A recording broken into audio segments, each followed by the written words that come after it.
2 new IRS rules on Roth 401ks and cryptos you may have missed. Hey everyone, Adam Bergman here, tax attorney and founder of IRA Financial. And on today's Adam Talks, been a busy summer, right? Getting to September, school starting, work's getting serious again. And probably, more likely than not, you had better things to do towards the end of the summer.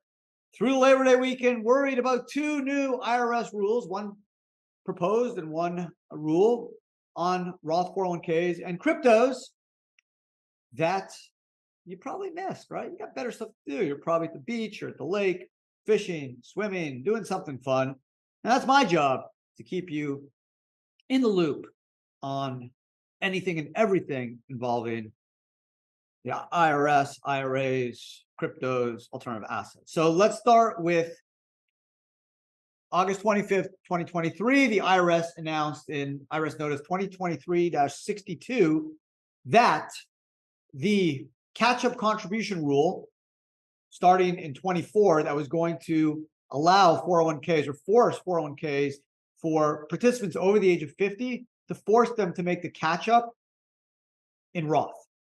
Okay, what's the catch up? So for example, in 2023, if you're under 50, you can put in 22,500. If you're over 50, it's $30,000. So that difference, that $7,500 is in pre-tax. Well, this new rule in the Secure Act 2.0, which was passed at the end of 2022, is going to force people to make 401k catch-up contributions if they're over 50 in Roth. Okay, why?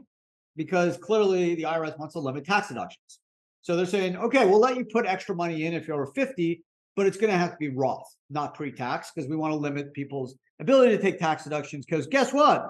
We need a lot of money. We're spending money on Ukraine. We're spending money on getting our climate, fixing the inflation issue, fixing all the problems our country has, including problems that may or may not exist.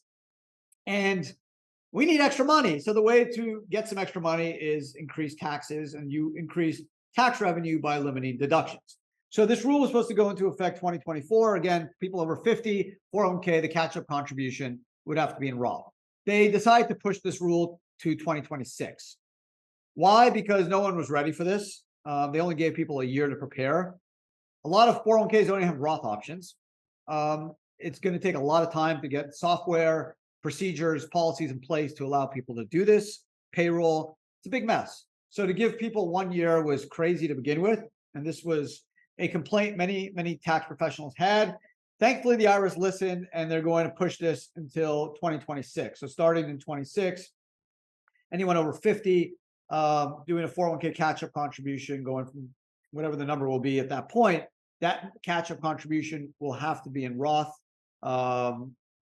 not pre-tax. Okay, so we get a couple of years to figure this rule out. Maybe they'll extend it. Maybe they'll end up canceling the rule. Who knows? But they're kind of kicking the can because no one was really ready for it. So that's a rule you probably didn't realize. There are a lot better things going on. Maybe watching Little League World Series or NFL starting or basketball World Championships or whatever. There's better stuff to do than worry about catch-up contributions. So I got you. The second one on cryptos is a proposed rule. And it's an interesting rule because it's basically a proposed rule, and they're still seeking public comments. Okay. But what they're trying to do is force dealers in cryptos, so cryptocurrency exchanges, payment processors, really anyone that deals with cryptocurrencies, including DeFi exchanges. So centralized exchanges like Coinbase or Bitstamp, DeFi, payment processors, brokers, anyone who's dealing in cryptocurrency, they are forcing them to start reporting on the crypto transactions. And this will start in 2026. So this is a proposed rule. Okay. This is something that the IRS, Congress has been focused on. They feel like there's over $20 billion in missed tax revenue for people underreporting cryptos. So they're already requiring exchanges to provide 1099s. Now they want to provide even more information, more requirements to not just centralized exchanges, payment processors, and also DeFi exchanges, which actually could destroy the DeFi industry. And the DeFi industry was surprised. I don't think they expected this. The centralized exchanges, they're equipped to handle this. They already have reporting requirements. They already have infrastructure to handle this. These new rules will basically just force more information to be provided to the IRS and also to the taxpayer. So the way they're kind of couching this is, hey, yeah, there's more information that we want to see, but you know what?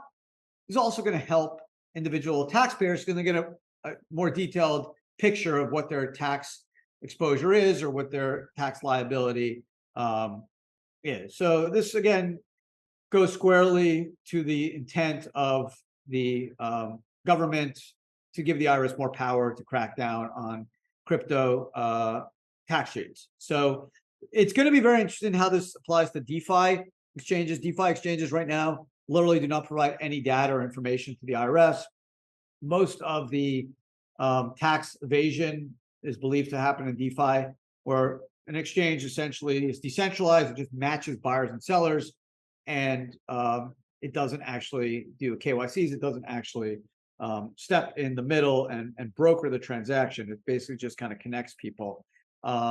This proposed rule can really impact the DeFi industry. So the interesting thing, again, is, and I wrote a blog about this, is I really think this is going to help the IRA, self-directed IRA industry, because people, individual investors, no one wants to have the IRS over their shoulders, over their backs. And the IRS is focused on cryptos. Okay. This is where their focus is. They want to crack down on this. They feel there's billions of dollars being taken away from them and they want it. And they feel like it's low hanging fruit. And once they get these reports, they're going to be able to just crack down and go after people. So what I believe will happen is people are going to say, oh, I can buy this in an IRA or 401k, or mostly an IRA. Yeah, I'll just do it there. This way I have no risk, right? I don't have to worry about the IRS. I don't have to worry about short-term capital gains, long-term capital gains. I don't have to worry about basis, holding period. It's all tax-free. Whether I hold the Bitcoin for a day, a month, a year, 10 years, it's all tax-free. And when you add the fact that cryptos generally has a long-term horizon outlook, right? Most people believe that the growth in cryptos will not be today, will be in the next 5, 10, 15, 20 years. And since an IRA is typically a long-term investment, right? People save in an IRA for their retirement down the road, 20, 30, 40 years down the road. The strategy for IRA investing seems to mesh very well with crypto investing. So I just think you're going to see a big surge of people moving to IRAs to get around the IRS focus, IRS scrutiny, and just say, you know what, I'll just do it in my retirement account. It's a long-term play. It's risky. If I lose it, I'm just going to take a small chunk. And this way I don't have to deal with IRS reporting.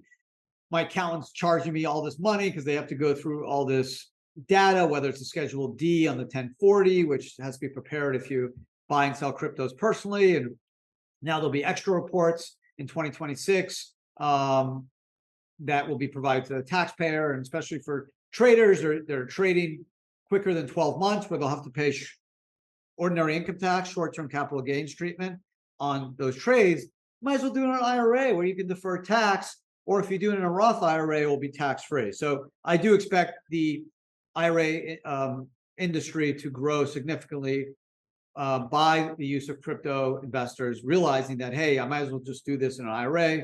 I don't have to deal with taxes and all the complexity of holding periods, basis, short-term capital, long-term, FIFO, LIFO. Which process do I use for determining my gains? First in, first out, last in, first out. So it just makes things much easier. And there's always strategies to get some of that money out. If it's a Roth IRA, you can always get the amount you contributed out at any time.